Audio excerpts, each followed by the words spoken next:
એક વાત કરું, 6-7 માળ ઊંચું એક જયેશ ઝાડ હતું, 7-8 માળ જેટલું, પણ આટલું પોંદડું નતું ઉપર. અને કોયલ બોલતી હતી, ટવકા કરતી હતી. બીજી 7-8 કોયલો નીકળી. ઓમ જોયું કે ચેવા દાડા આયા, ચેવા દાડા આયા. હુકા રણમો એરંડો પ્રધાન એકલા બોલી હતી, નીકળી જી બોલી.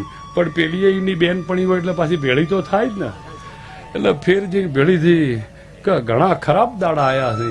કે ચમ કે આટલું પોંદડું નતું ને એના ઉપર ટવકા કરતા હતા. કે ના ના ભાઈ એવી વાત નહીં.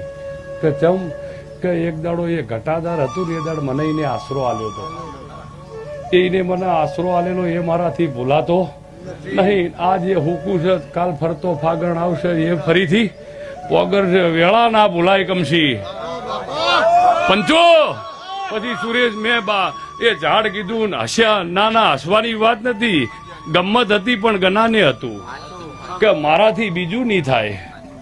આજનો દાડો ઘેર નથી, કાલીનો દાડો ફરતો ઘેર આવશે. કનો નહીં આવ્યો, કનો નહીં આવ્યો. કોકનો દાડો મહેમાન ગતિ કરતો હોય છે તો વળી 10 વર્ષે 20 વર્ષે બી એનું દેવ પાછો દાડો ઘેર લાવે છે.